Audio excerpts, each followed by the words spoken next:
모교회 권사님의 간증담의 이야기입니다. 그 이야기가 어떻게 시작이 되냐면, 이 권사님이 이제 남편이 세상을 떠나고 마음이 외로운 가운데 사는데, 자녀들도 다 유학을 보내고 홀로 사는 거예요. 그러니까 얼마나 외로워요. 그래서 이렇게 인생을 무의미하게 살면 안 되겠구나 싶어서 이 권사님이 호스피스 병원의 간병인으로 봉사를 갔어요. 이 호스피스는 어떤 것이냐면 3개월 이내에 사망하는 환자들을 모아놓은 병동이에요. 이 사람들은, 호스피스 병동은 약 3개월 정도면은 거의 돌아갈 사람들을 모아놓은 병동. 여기를 들어가기 위해서 이 사람이 시험을 치르고 공부해서 호스피스로서 섬기는 일을 하게 됐습니다. 첫 번째로 합격하고 섬기는데 어디를 가냐면, 첫 번째 대상이 80대 연세 드신 할아버지였어요. 그러니까 이 권사님이 80대 되신 할아버지를 잘 섬겼지요. 음식을 먹여드리고 목욕을 시켜드리고 그리고 이야기를 해드리고, 그러면서 그를 정말 사랑하는 마음을 가지고 성심을 다해서 일했어요. 그런데 어느 날 이 할아버지에게 복음을 증가하고 싶은 거예요. 복음을 증가할 수 없을까? 그래서 복음을 증가하기 위해서 순간순간 찬양을 불러드리고 복음을 제시하고 예수님이 누군지, 당신이 누군지를 쭉 설명했어요. 그리고 난 다음에 열심히 기뻐하고 좋아하던 가운데 할아버지가 이 권사님에게 이런 질문을 해요. 권사님, 저하고 결혼합시다. 그러는 거예요. 얼마 있으면 돌아가실 분인데. 그래서 권사님이 당황을 했을까요? 안 했을까요? 하나도 당황하지 않고 까짓거 그렇게 합시다. 그리고 결혼이 실제로 해버린 거예요. 변호사를 데려다가 부부로 그냥 호적에 올려버린 거예요. 남편이 그러든 말든 이제는 남편 됐으니까 더 사랑하는 마음을 가지고 그를 살펴주었어요. 그랬는데 이제는 거의 임종을 앞두고 이 할아버지가 권사님의 손을 꼭 잡더니만 하는 말이 뭐냐면 신앙 고백을 하는 거예요. 하나님께서 나를 사랑하사 당신 같은 천사를 보내주셔서 정말 구원해 주시니 너무나 감사합니다. 하나님 감사합니다. 그리고 권사님 감사합니다. 이러는 거지요. 나는 세상에서 당신처럼 마음씨 예쁜 여자를 처음 봤다고. 그리고 손을 꼭 잡고 운명한 거예요. 그리고 난 다음에 조금 있으니까 할아버지의 있는 현금 통장에서 권사님에게로 이체가 딱 들어오는데 돈을 보니까 9억 원. 얼마요? 9억 원이 들어온 거예요. 그러니까 며칠 만에 9억이라는 돈이 권사님에게 들어왔던 거였었죠. 그리고 난 다음에 이 권사님이 뭐라고 간증하냐면, 내가 연애도 해보고 결혼도 해보고 자식도 낳아 보았지만 이 할아버지하고 보낸 3개월의 시간은 나에게 가장 행복한 시간이었습니다. 만약에 내 인생에서 이 3개월이라는 이 시간 할아버지를 안 만났으면 나는 불행했을 것이라고, 그러면서 감사하는 간증담의 얘기를 제가 들어본 적이 있어요. 여러분, 누군가가 우리를 사랑하면 그 자체가 행복하고 누군가를 사랑하면 참 행복한 것이죠. 여러분, 이 세상을 살아갈 때 나를 사랑한 사람이 없어도 하나님 그분은 내 인생을 영원토록 사랑하시는 것을 믿으시기를 축원합니다. 그러니까 행복한 거예요. 그 하나님 때문에 행복해요. 그 하나님은 나의 도덕과 관계없이, 나의 모든 의와 관계없이 지금도 사랑하고 있다는 것이죠. 그러니까 그분의 사랑이 나를 바꿔놓는 거지요. 그분의 사랑이 있으므로 죄인도 언젠가는 뒤집혀지는 거예요. 그게 하나님의 사랑이죠.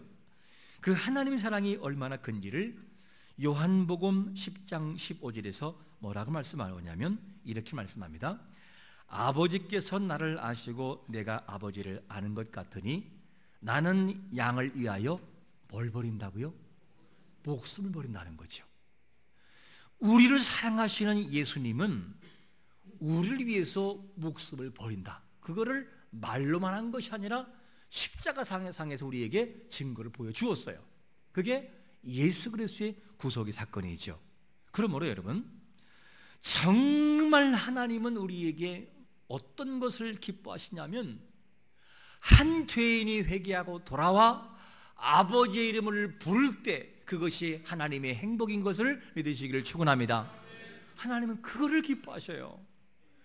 어떤 죄이냐가 문제가 아니라, 어떤 삶을 사냐가 문제가 아니라, 그 고통과 죄악의 현장에서 돌이켜 아버지를 찾을 때 그게 아버지 행복이에요. 하나님의 행복이고, 오늘 본문에도 이 하나님 아버지의 깊은 사랑이 등장해요. 하나님의 사랑이 얼마나 아름다운지 오늘 본문 속에 그게 주인공으로 세 인물이 등장합니다. 아버지가 등장하고, 그리고 맏아들, 큰아들이 등장하고, 정말로 못돼 먹은 둘째 아들이 등장을 해요. 이 세 사람의 과정을 통해서 그 하나의 극이 이루어지는데, 여기에서 아버지는 누구를 의미하냐면 하나님 아버지를 상징합니다.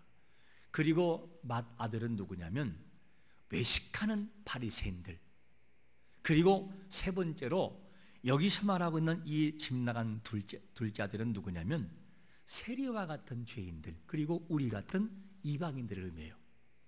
이 속에서 하나님의 사랑이 어떻게 이방인의 복음 사역과 유대인들에게 적용되는지를 보여주는 사건입니다.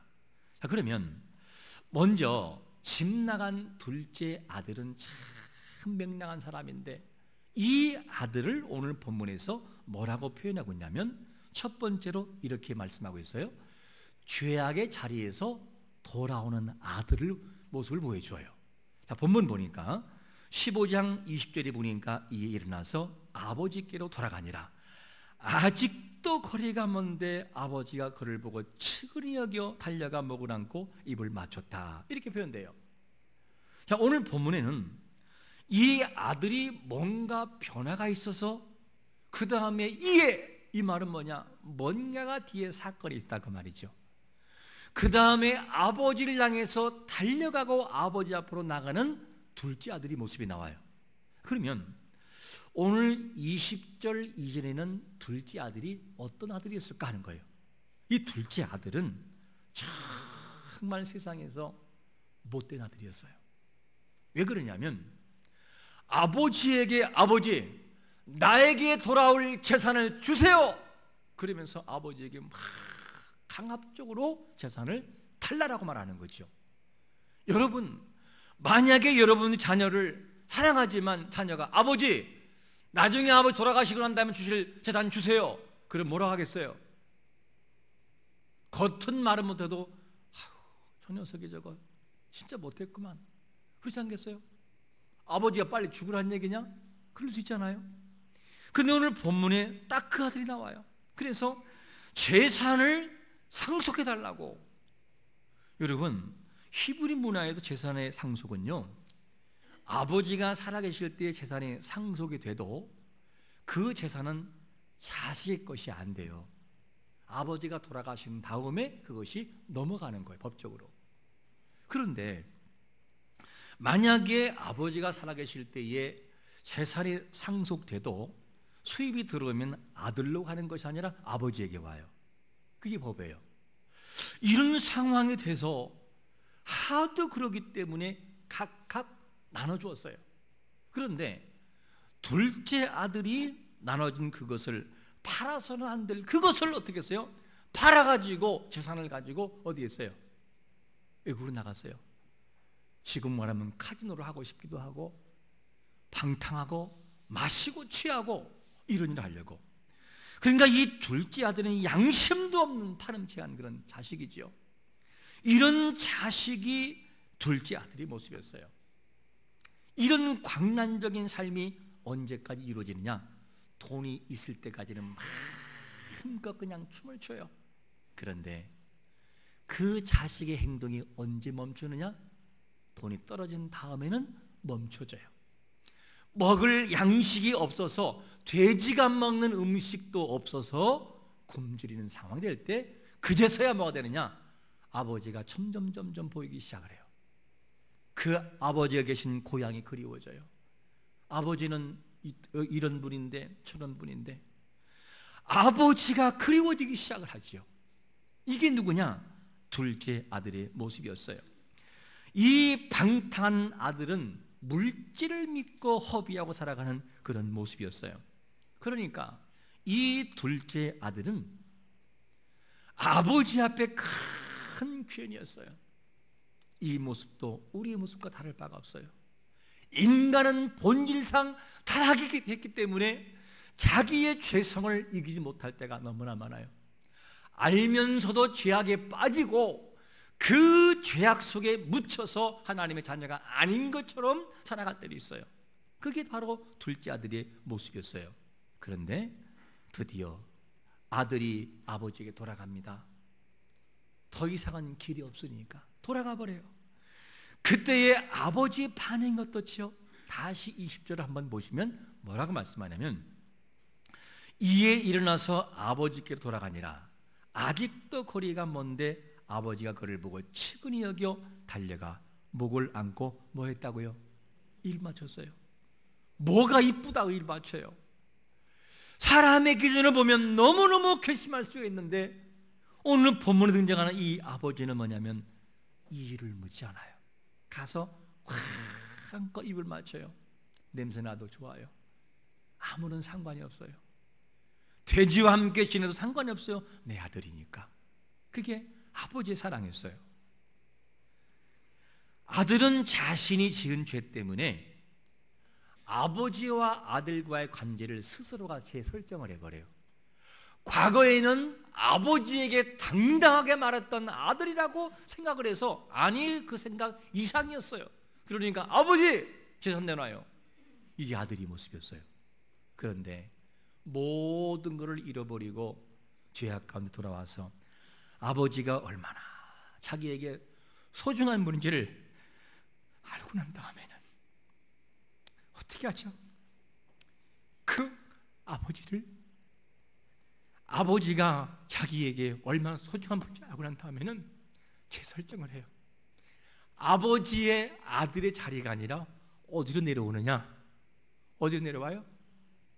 총의 자리 내려와요. 그리고 총의 자리가 아니라 품꾼의 자리로 내려와 버려요. 나는 아버지 아들의 자격이 없습니다.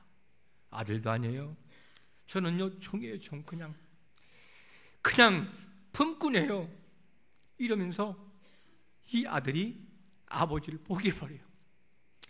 포기하고 내려와 버려요.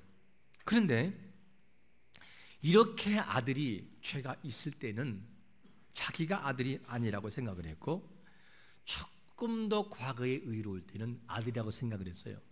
이게 아들의 생각이었어요. 그러면 아들의 생각처럼 정말로 아버지와 아들의 관계가 변했을까 하는 거예요. 변했나요? 안 변했어요. 변한 것은 아들, 집 나가 돌아가 죄악 가운데 나뒹굴었던 그 아들의 생각이 변한 것 뿐이지 아버지와 아들의 관계가 변한 것이 아무것도 없어요. 그냥 아버지에게는 소중한 아들이었어요. 그 증거를 어디서 볼 수 있죠? 한번 우리의 증거를 보겠습니다. 누가복음 15장 22절 23절을 같이 읽어보겠습니다. 시작. 아버지는 종들에게 이르되 제일 좋은 옷을 내어다가 입히고 손에 가락지를 끼우고 발에 신을 신기라. 그리고 햇진 송아지를.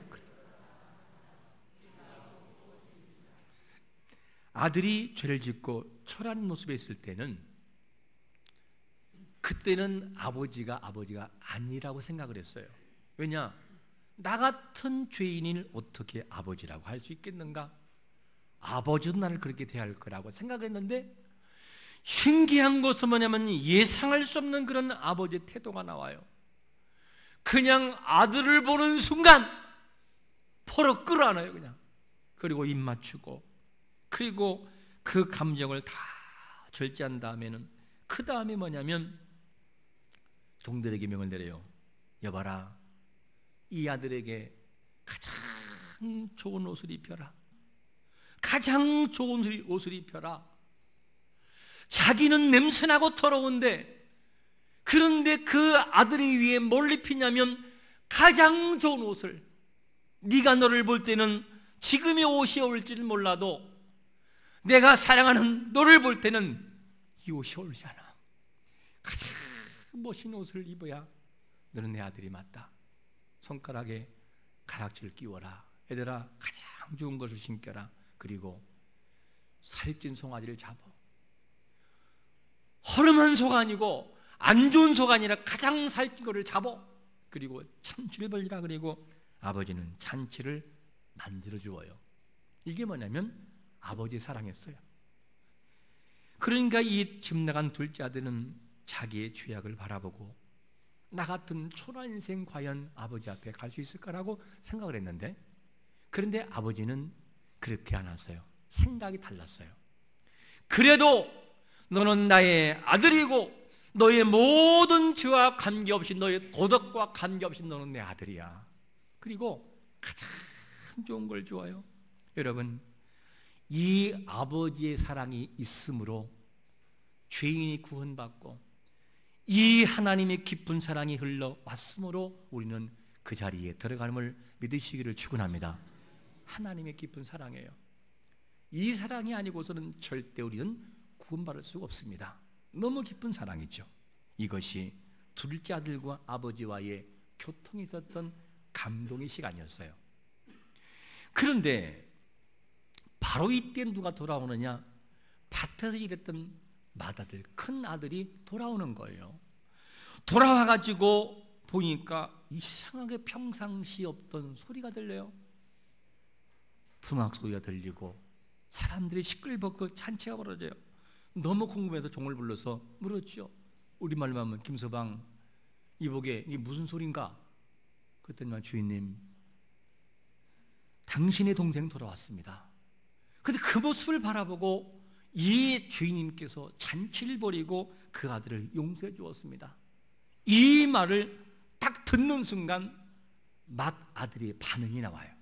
두 번째로 무슨 반응이 나오죠? 성경은 노했다 이런 표현을, 노했다. 자, 28절에 보니까 뭐라고 말씀하죠? 그가 노하여 들어가고자 하지 아니하거늘 아버지가 나와서 권한대. 죄진 동생은 아무런 조건 없이 용서하는 아버지가 미웠어요. 왜 아버지는 저런 인생을 용서하냐 이거예요. 왜? 너무너무 화가 났어요. 이 화난 감정을 뭐라고 하느냐면 노했다라는 표현, 노했다. 이 노했다는 원문을 헬라어 원문으로 보면 무슨 뜻이냐? 이런 뜻이 있어요. 코가 벌렁거리다. 여러분, 코가 벌렁거리는 게 화난 거예요? 좋을 때요? 화났을 때. 그래서 제가 이 원문 따라서 코가 벌렁거렸다 하면서 봐, 이 맏아들이 코가 벌렁거리면은 이게 어떨까? 내가 코를 막 벌렁거려 보니까 화가 나려고 그러더라고요. 연습을 해보니까. 그래서 이게 코가 벌렁거리는 거 웃으면서는 안 되나? 웃으면서 코를 벌렁거리니까 절대 안 돼. 이게 한번 해보세요. 기쁠 때 코가 벌렁거리나 화날 때 벌렁거리나 해보니까 웃으면서는 절대로 이렇게 코가 내려와야 되는 웃으면 되네. 코가 벌렁거리는 불가능해요. 혹 자꾸 이렇게 벌리면 몰라도 그냥은 안 돼요. 이렇게 보니까 야, 이 맏아들이 얼마나 화가 나는지를 알겠다 하는 걸 제가 보았어요. 벌렁거릴 정도의 감정. 그래서 이 첫째 아들이 너무너무 화가 났어요. 화난 이유가 뭐냐면 누가복음 15장 30절에 보니까 이렇게 말씀합니다. 읽어볼까요? 시작.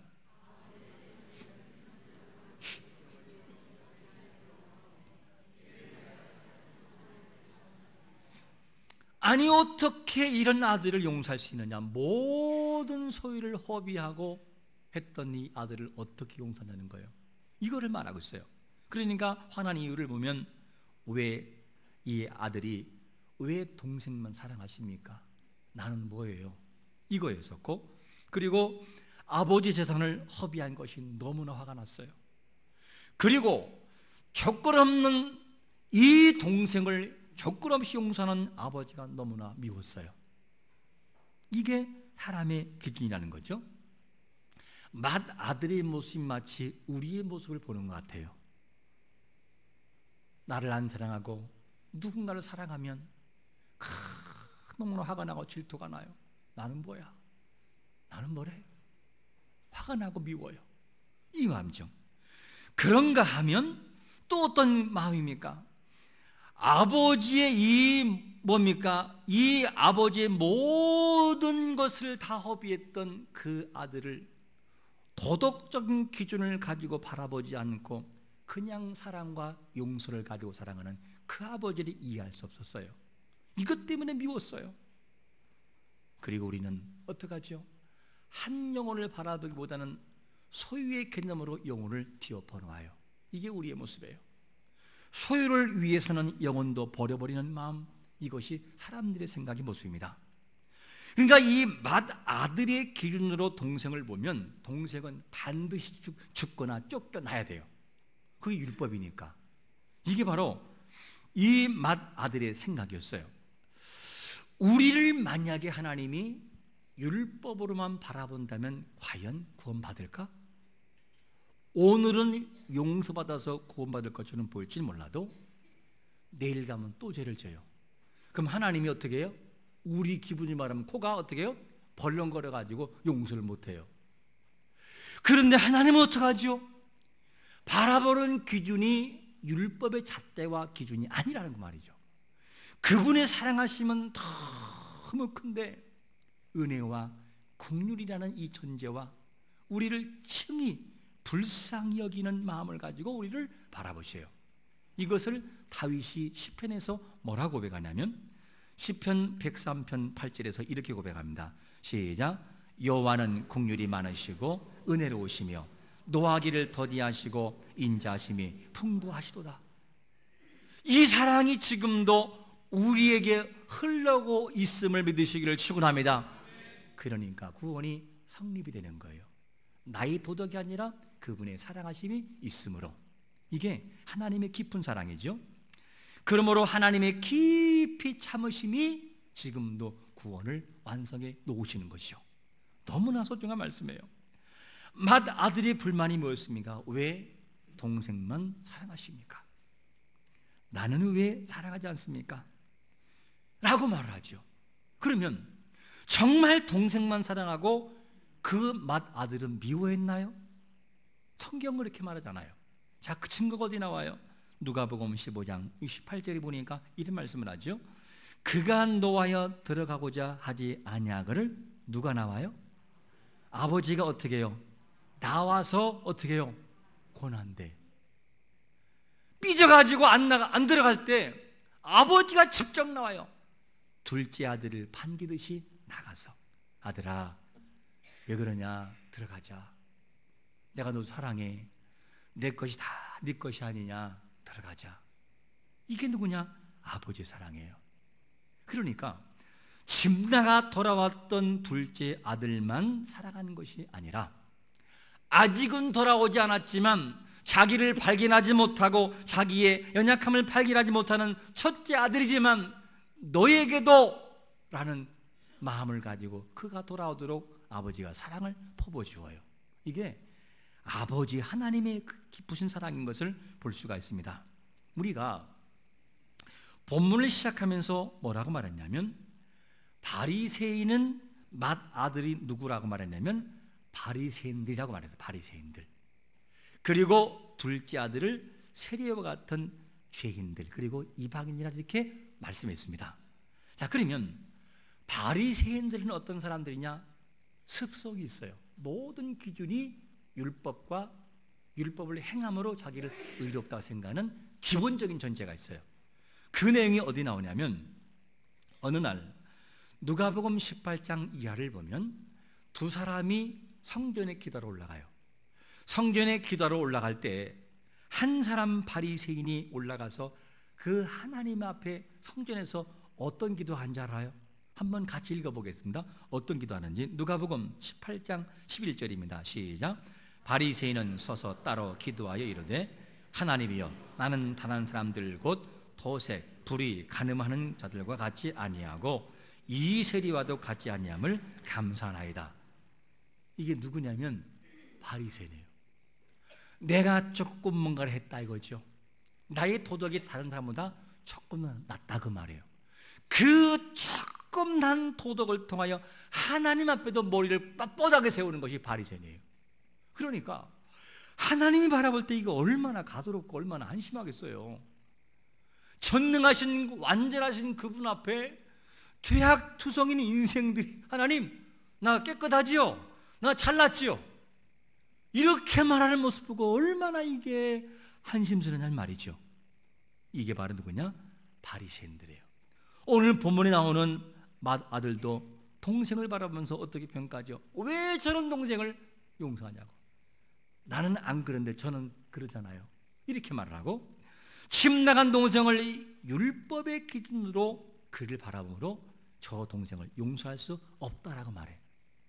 그게 맏아들의 모습이고, 바리새인은 자신의 죄는 보지 못하고 다른 사람의 죄를 볼 뿐이었어요. 이게 누구냐? 맏아들의 모습이고, 그리고 오늘 본문에 누가복음 18장에 나오는 바리새인의 모습이었어요. 아버지의 사랑이 있으므로 용서되는 것을 모르고 살아가요. 이에 비해서 세리는 어떻지요? 성전에 올라가서 태도를 잘 보시면 참 세리가 겸손하죠. 누가복음 18장 13절에 보니까 이런 태도를 보여. 세리는 멀리 서서 감히 눈을 들어 어디를 못 봐요? 하늘을. 왜? 하나님이 하늘에 계시다고 생각했으니까. 감히나 얼굴을 들 수 없어요. 왜? 너무나 자기가 부끄러워서 진짜 자기의 모습을 보고 있어요. 불쌍히 여겨달라고 가슴을 막 쳐요. 그냥 세리는 자신이 누군지를 정확하게 보고 있어요. 뭐 때문에? 죄가 있다는 것 때문에. 그리고 하나님이 어떤 사람이 인정했는지를 잘 봐야 돼요. 바리새인이었습니까? 세리였습니까? 세리였어요. 분명히 도덕적인 기준을 바라볼 때는 바리새인이 훨씬 의로워요. 비교가 안 돼요. 세리하고는. 왜? 세리는 직업 자체가 벌써 떼먹는 직업이에요. 그런데 하나님 뭐라고 하냐면 이 사람보다 이가 더 의롭다. 왜? 하나님이 보는 관점은 뭐냐면 도덕의 수준이 아니라 자신을 얼마나 보고 아버지를 찾느냐 도움을 구하냐의 기준이라는 거죠.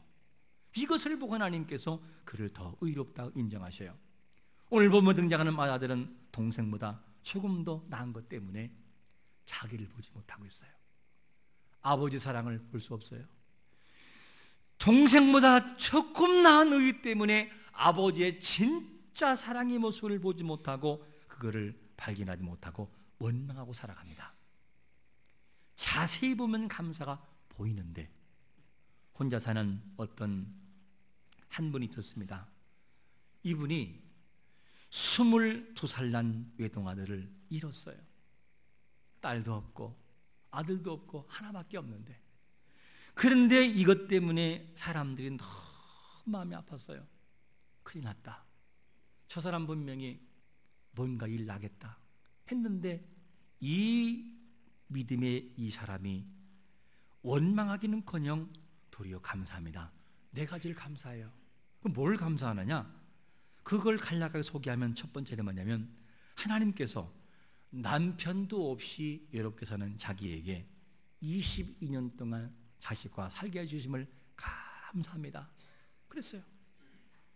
두 번째는 뭐냐면 아들을 잃음으로써 비로소 제가 하나님 아버지 마음이 얼마나 아팠을까를 제가 이해해서 감사하다고. 아들이 있을 때는 아버지의 그 공일한 십자가의 사랑이 얼마나 아픈지를 몰랐는데 내가 아들을 잃어보니 아버지의 마음이 얼마나 아팠을까를 그제서야 알겠더라는 거죠. 이것이 감사하다고. 그리고 세 번째는 뭐냐면 자신이 데리고 있는 것도 감사하지만 여기보다 더 좋은 천국으로 데려가는 것을 감사합니다. 이것이 감사라는 거죠. 근데 네 번째는 뭐냐면 모든 것이 자기 것인 줄 알았는데 알고 보니 내 것이 아니라는 것을 깨닫게 하시면 감사하다고. 네 가지 감사를 통해서 하나님께 영광을 돌렸다는 이야기를 제가 들어봤어요. 여러분, 하나님의 관심은 어디에 있느냐? 얼마나 더 도덕적으로 깨끗하냐, 얼마냐, 저보다 네가 낫냐를 보는 것이 아니라 하나님 앞에 얼마나 자기를 발견하고 자기가 얼마나 은혜받은 존재인지, 얼마나 나약한 존재인지를 볼 수 있는 사람, 이 사람에게 관심 간다는 거죠. 아들은 분명 둘째 아들보다, 동생보다 훨씬 도덕적으로 나았어요. 맞아요. 그 말이 맞습니다. 그런데 그에게는 뭐가 없느냐? 자신을 볼 수 없었어요. 조금난 도덕 때문에 자기의 진짜 모습을 볼 수 없었고 아버지의 사랑을 볼 수 없었어요.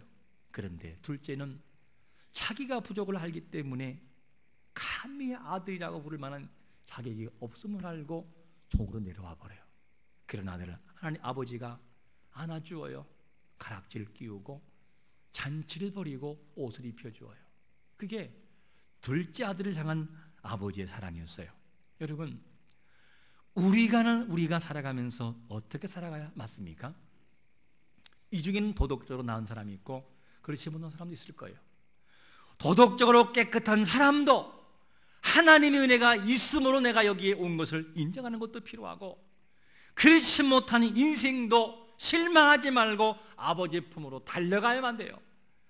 내가 비록 지금은 죄인이지만 나를 안으시는 아버지가 계시지, 아버지 저를 용서해 주옵소서. 그리고 그 아버지 앞에 달려가면 둘째 아들을 안으시고 입맞추는 아버지 사랑이 지금도 유효한 거예요. 유효. 지금도 손을 벌리고 기다리는 아버지 사랑이 우리에게 있다는 것이죠. 그래서 우리는 죄를 짓지만 또다시 그분 앞에 달려갈 수가 있다는 거예요. 이 하나님의 사랑이 지금도 우리 앞에 펼쳐지고 있음을 기억하고 언제 어디서나 어떤 상황에서나 아버지의 품을 그리워하면서 하나님께 달려갈 수 있는 성도가 되시기를 예수 그리스도의 이름으로 축원합니다. 아멘. 우리 한번 잠시 기도하겠습니다. 기도하실 때 하나님, 아버지의 관심을 이제 알았습니다. 조금난 도덕과 윤리가 나를 교만하게 만들었습니다. 나보다 못한 그 사람을 정죄하고 판단했다면 주여 용서해달라고, 내가 바로 그런 둘째 아들 같은 죄인임을 고백하게 해달라고, 주여 몰랐음을 용서해달라고. 이제부터는 하나님의 그 사랑, 둘째 아들도 하나님의 사랑이 필요한 사람이요, 맏아들도 하나님의 사랑이 필요한 다 같은 존재인 걸 기억하고 하나님 앞에 겸손함으로 낮은 모습을 가지고 하나님 앞에 나가게 달라고 우리 한번 통성으로 주여 치우기도 하겠습니다. 주여! 아버지 하나님 감사합니다. 우리는 주여 부족한 죄인임을 아버지 앞에 고백합니다. 주여, 둘째 아들이 비록 죄인이었지만 그는 진실로 자기를 보았습니다. 하나님, 맏아들은 하나님 자신을 보지 못하고 아버지 사랑을 보지 못하고 도리어 그 동생을 정죄하는 모습을 바라면서 하나님, 그 모습이 곧 우리의 모습이었습니다. 정말 주여 조금 도덕적으로 의롭다고, 좀 더 윤리적으로 선하다고 그만 하나님 앞에 죄를 짓고 말아 싸우니 우리를 용서해 주옵소서. 연약한 존재, 부족한 존재 아버지 하나님 아시는 주여, 이제부터는 우리를 진실로 발견하고 나고 얼마나 우리가 부족한 죄인지를 알도록 하나님 은혜를 베풀어 주옵소서. 나약한 존재를 아시는 주여, 성령의 능력을 통하여 우리 마음속에 하나님의 사랑을 바라보고 나가도록 은혜를 베풀어 주옵소서. 주여, 우리는 죄인입니다. 우리는 나약한 존재입니다. 넘어질 수밖에 없는 존재임을 고백하오니 아버지 우리를 용서하시고 아버지의 품으로 달려갈 때 우리를 외면하지 마시옵시고 그 사랑 앞에 우리가 감격하며 그런 눈물을 항상 누리도록 은혜를 베풀어 주옵소서. 이제는 주여, 맏아들의 자리에 내려와서 그 둘째 아들의 입장에서 하나님의 은혜를, 아버지 은혜를 구하는 그런 입장으로 나가도록 우리를 도우시고 인도해 주옵소서. 언제나 우리를 사랑하신 아버지, 우리가 그동안 맏아들의 삶을 살아왔습니다. 의로운 척, 조금 도덕적으로 더 낫다고, 좀 더 윤리적으로 깨끗하다고, 다른 사람을 정죄하고 그리고 나는 의롭다고 하나님 앞에 따지는 우리의 모습이었습니다. 참으로 부족한 존재요, 참으로 나약한 존재가 우리의 모습이었습니다. 하나님 아버지, 우리의 심정이 집을 나가 죄를 짓고 돌아오는 둘째 그 동생의 모습처럼 철저하게 낮아지기 원하고, 그리고 겸손하기 원하고, 아버지 사랑을 찾아 하나님의 사랑이 얼마나 위대한가를 지식이 아니고 이론이 아니라 실제로 체험하도록 은혜 베풀어 주옵소서. 그 속에서 나오는 감동과 눈물이 우리를 변화시키고 우리를 새롭게 하는 역사가 있도록 은혜를 베풀어 주옵소서. 사랑 안으로 들어가는 마음을 허락하여 주옵소서. 예수님의 거룩하신 이름으로 간절히 축복하며 기도합나이다. 아멘.